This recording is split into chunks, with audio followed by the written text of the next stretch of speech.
Welcome to CC, the Classic Car Show. In this episode, we discover a very sporty Triumph.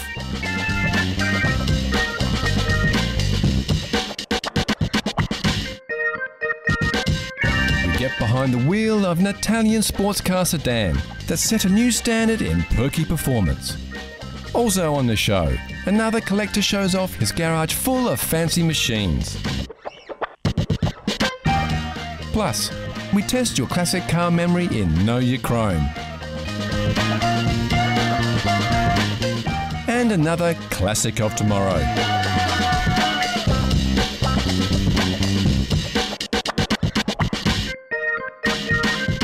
So slip on your best driving gloves for another journey through yesteryear on CC Classic Cars.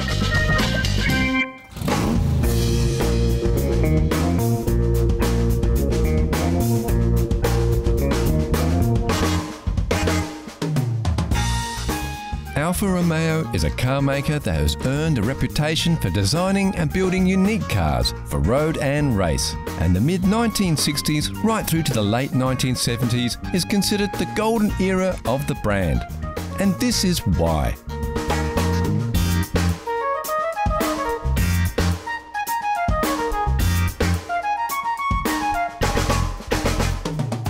The 105, 115 series coupes were built by the Italian firm through this period and cemented Alfa Romeo as a manufacturer of well-made, affordable sport coupes that were an absolute delight to drive.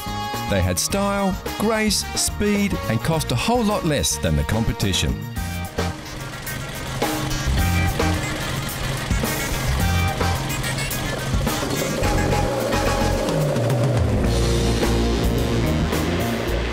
Slight design changes and mechanical upgrades, most notably the increase in engine capacity, saw the humble 1300cc coupe grow into a monster 1962cc performance vehicle like the one we see here.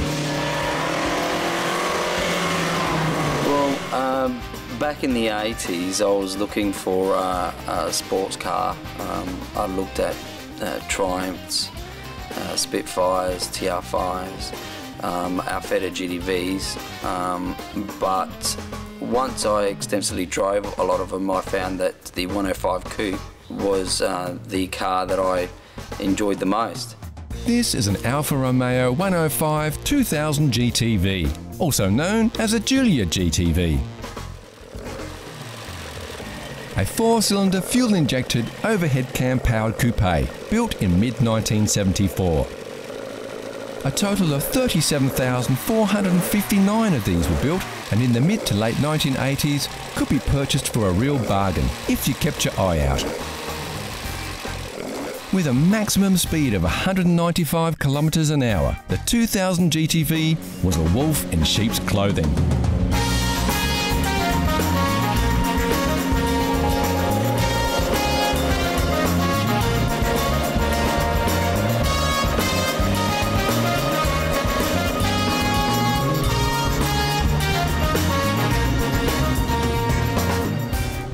Designed by Bertone designer Giorgetto Gurighiaro, the 105 is considered one of the most beautiful coupes in history.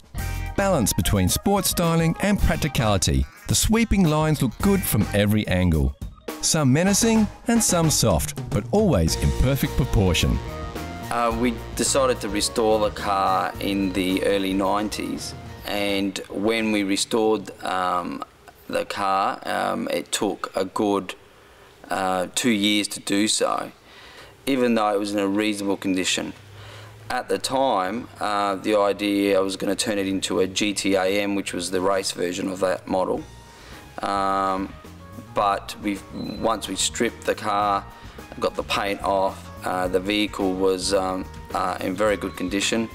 So I was talked out of it, and we've basically done the vehicle more or less like the factory. This is a good lesson for any pending restoration project. It can be tempting to take what you have and use your restoration as an avenue to convert your vehicle to a higher spec model. Keep in mind that you may devalue your vehicle doing this, even though the restoration may cost more. common opinion is restoring a car to its original state is usually the best option.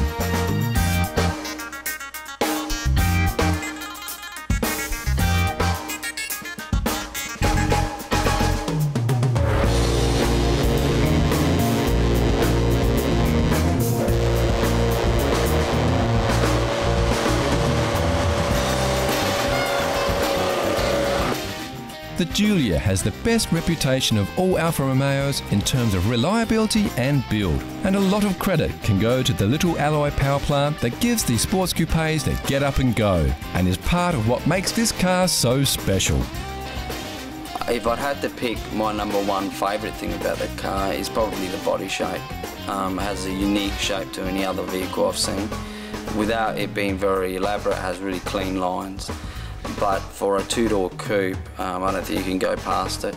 The other thing that is up in par with it is the twin-cam engine, which is been extensively raced and found to be very successful. I think it's won 5 years straight the European Touring Car Championship with these engines and these bodies. So all up, I think the package was right for the time, and obviously the great sports car for now.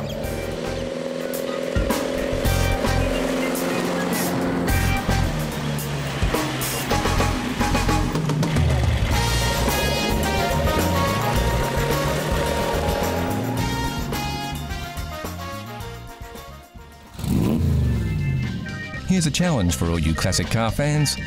Know Your Chrome gives you a peek at some close-ups of classic chrome. Look at the shapes. Do you recognise the lines? Can you tell which car sports this shiny styling? It's too early for clues, but we can tell you it's a car, it's a classic, and it's very, very cool. Look closely, and we'll give you more hints later in the show. Next on CC, the Classic Car Show. We discover a classic collection, a soft-top classic of tomorrow, and this very sporty English roadster.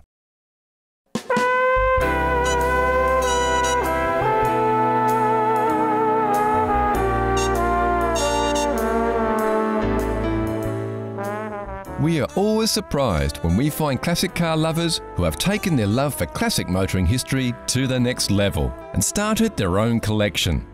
And what a collection it can be. My name is Wes Southgate, and I've had an interest, my wife would almost say a passion, for cars over the years, particularly since we've been married. She's been very understanding, which is fortunate, but over the years I've collected a few cars, I suppose, and limited largely by garage space. The car that I've had for the longest is a 1937 Lagonda LG6 drop-head coupe. This car is an open car, a drop-head coupe. It's weighs 2 tonne. It's one of the most beautiful cars you've ever seen, possibly. The Lagonda LG6 was built in Britain from 1937 to 1940, and a total of 85 vehicles left the factory. Lagonda were a luxury car builder, producing small-run models for a discerning client base. They were merged with Aston Martin in 1949. Wes wasn't satisfied with the Lagonda. He loves the car, but was looking for something that packed a little more performance into his driving adventures. After owning the Lagonda for several years, I decided that something smaller and less than 2 tonne and 4.5 litres would be good. But it had to be sporting, as the Lagonda is, and so I bought a 1934 MG PA. Now, the PA was the last of the midgets with a single overhead camshaft engine, similar to that in the 6-cylinder K3, one of the most famous racing cars of all time. Only 2,000 MG APAs were built between 1934 and 1935, which puts this example firmly in the rare car status. Costing £222, or about $360 US when new, a good condition MGPA will now fetch in excess of £30,000, or about $50,000 US. A good investment. The next car I bought was my Italian phase, a Lancia Fulvia Rally Coupe 1.3S. Now, those of you who can remember the late 60s will recall that Lancia Fulvias, the HF version, won most of the World Championship rallies of the time, and it continued on in a civil version, and they're a delight. Wes had another vehicle in his collection, a very rare 1921 Ballot 2LS. And when he sold the car, it left space for a new find. We sold it a couple of years ago, and there's a hole in the garage for an open car. And I thought, an Alfa Romeo, now there's a marvellous historic mark. I should have one of those.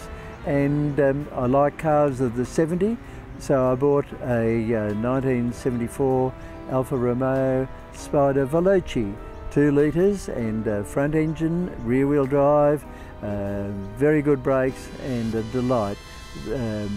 We drive it with the hood down nearly all the time. If it's raining hard, we put the hood up, but it's a delight, particularly around our local hills.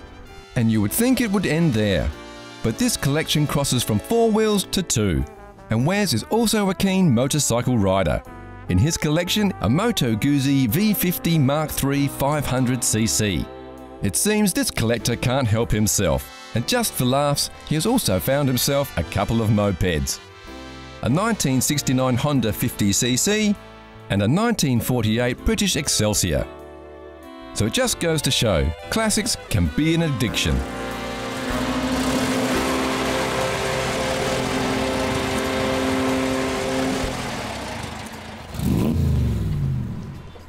BMW have been in the car business for a long time, with a very long line of classic vehicles under their belt. Over the years, the design team at BMW have taken the often box-like lines that have been a hallmark of the marque and chucked them out, in favour of a more sleek, stylish and sportier look. Now, we don't think every BMW will be a classic of tomorrow, far from it. For a car to reach classic status, it needs to have the qualities of style, uniqueness and a limited availability. And of course, it has to last about 40 years, without ending up on the scrap heap. We think the Series 6 Cabrio fits the bill. One of the nicest looking BMWs to grace the roads for quite some time. The 6 Series has either a 6-cylinder power plant or a beefy 4.4 litre twin-turbo V8.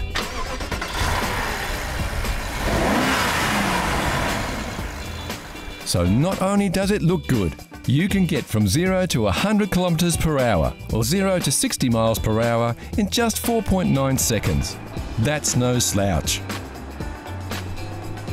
One of the things we love about modern cabriolets is the automatic roof mechanisms. No more stopping in the rain, getting out and fumbling with the ungainly cover, all the while getting completely drenched in the process. The new 6 Series not only has an auto roof, but you can take it up or put it down at speeds of up to 40 kilometers per hour or 25 miles per hour. Very cool.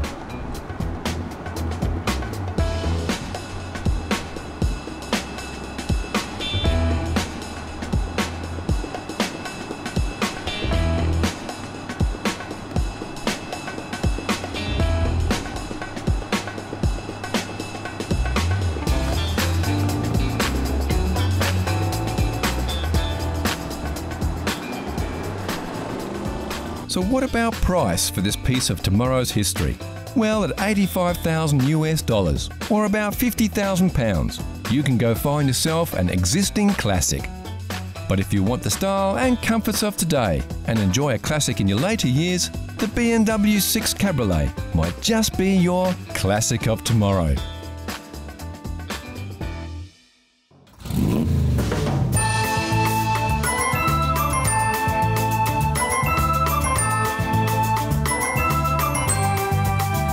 Volvo is not generally associated with the term classic car, although the first Volvo was built in Sweden way back in 1926. And some of these early tourers and sedans were well received. The car company became known for building reliable, solid family vehicles that were often lacking in style. It's said S.R. Gabrielson, the president and founder of Volvo, was inspired by the Chevrolet Corvette of the mid to late 50s and decided Volvo needed a sports car in its range. Here we have a 1965 Volvo P1800 sports car. The Volvo P1800, when it was released, was quite a surprise because Volvo was traditionally seen as a conservative car manufacturer, and to have a car styled like this was something really challenging for the public to perceive from Volvo. The surprising thing was that it was actually styled by a Swede, even though the company attempted to portray that it was Italian styled. The P1800 found its mark with the buying public, thanks to its sleek and stylish design and wonderful aesthetic balance. As a sports car, the Volvo was reasonably powered, offering 100 horsepower from its solid 1800 power plant. What really gave the P1800 a boost was the UK show The Saint, starring Roger Moore as English super spy Simon Templar. The car played a prominent role in the series and helped the Volvo Sports become a motoring icon. Interestingly enough, the company that was first offered to put a car in the Saint was Jaguar, who at the time had just released the E-Type. However, they refused because they were overproduction and felt that they didn't need the advertising, so Volvo jumped at the chance. Only 6,000 of the cars were built in the UK, after production issues resulted in the manufacture being moved to the Volvo plant in Sweden. In total, there were 47,490 units of the P1800 produced between 1961 and 1973, including an unusual, very 60s station wagon. So how well did you go with your first peek? How well did you know your chrome? Here's a quick update. Did you guess it right away, or are you still pondering? Take a look at these shots. We're showing you a little more of the car here, so you should be able to pick it. The answer is coming soon. Next on CC Classic Cars, a speedy English roadster with a real classic look. And we reveal the Know Your Chrome mystery car.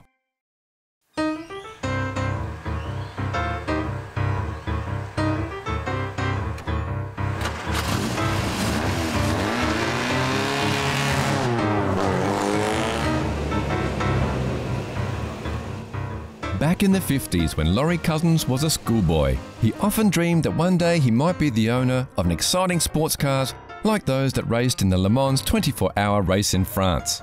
Well, when I was 14, I used to ride my bicycle past this car on the way to school every day.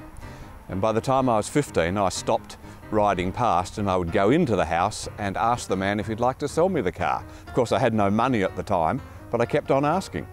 This went on for several years. And finally, by the time I was 18, I was able to afford the car and he was prepared to sell it to me. In fact, I was on my way to buy another car at the time. But I had one last shot with him and finally succeeded in owning the car. By the time Laurie bought the car, it had only done 23,000 miles from new. Having been parked in the street for perhaps 10 or 15 years, the roof had never been taken down. As a result, the interior was perfect, but the exterior was very dull and drab. When I bought the car, it was a totally original car. It didn't have wire wheels, it had disc wheels. It was a very plain looking car, very ordinary, very standard. In about 1969, I had quite a bad accident in the car, rolled it over in fact, and both my passenger and myself survived, and the car was put into storage for many years. Laurie eventually decided to restore the car in 1999, after 30 years, and rebuilt it as a replica of the Le Mans team's cars that raced in Le Mans in 1955. Hence, it has quite a few variations. The wire wheels, the disc brakes, the cut-down windscreen, the vented bonnet, and the numbers with the lights above them. All of the things that the Le Mans cars had of the era. The three cars that raced at Le Mans are in fact no longer in existence, but there were thousands of TR2s built from 1954 to 1956, and many of these still exist today. Some have since been modified to look like those original racing cars from the 50s, and incredibly, there are even a few cars that are copies of this car. So there are replicas of this replica. Well, they're not a rare car. There's plenty of them around all over the world. The problem of buying one is that most people think they can buy one quite cheaply, and indeed they can, perhaps around $20,000. but then they need to restore it, and that will cost them another $100,000. The cost of restoration of classic cars is largely well beyond their market value, so it is not good sense to restore a classic car. It is certainly much more practical to buy a car that somebody else has restored and spend $100,000 on it, and you'll probably get it for half that price. The TR2 and TR3 Triumphs of the mid-50s were quite a rapid, high-performance car in their era. In fact, they became a car of choice for anyone who wanted a career in either racing or rallying, and the cars were quite successful. Well, after 40 years of ownership, it still brings a smile to my face every time I drive it. Old cars are completely different to drive to modern cars. Modern cars are quiet, comfortable, smooth, and largely very fast. This one is quite fast, but it's not quiet, it's not smooth, and it's not particularly easy to drive. It is a classic car. It is how a classic car should be, quite different to a modern car. By today's standards, they are not a particularly fast car. They're nippy, they're comfortable, but certainly classic or vintage to drive. The driving position, the brakes, the steering and so on are very much 50s in period, and they don't handle like a modern car.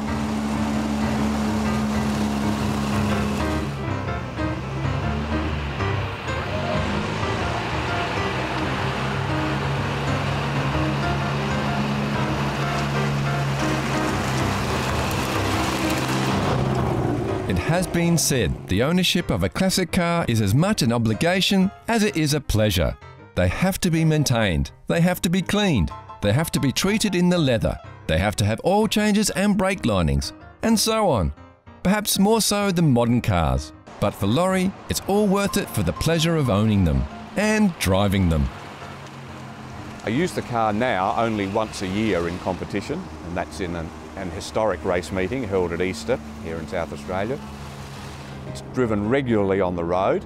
I often go out on car club runs and private drives with the car. I don't take it very great distances anymore. Although I have driven at longer distances over the last 30 years, it doesn't get used for long distance runs. Perhaps 50 or 100 miles would be its maximum in a day. I don't think I'm by myself in finding that the reason for owning and loving classic cars is purely and absolutely nostalgia. These are the things we wanted to own when we were boys, when we couldn't afford them, when we dreamed of owning them. The cars that I own today are largely those cars which I could not afford to own and wanted to own, largely as a schoolboy.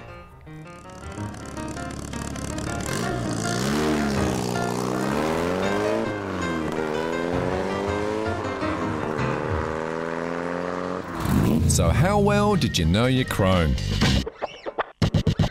If you said it was a 1961 MGA 1600, you'd be right. Built in the UK by MG, a division of the British Motor Corporation from 1955 to 1962. The MGA was one of the first of the new post-war sports car designs. A huge success for MG, the MGA was replaced by the even more popular MGB in 1962. Most would say classic cars are a thing of beauty, just as much about style and design as handling and horsepower. Like this classic Alfa Romeo Spider, an absolute delight to look at and to drive. Or this spectacular Jaguar from a golden age of motorsport. Not every car will be a classic, but if a car is loved and kept and looked after or restored, then you never know. The car parked in your garage, in your driveway, or just out the front in the street might very well be tomorrow's classic car.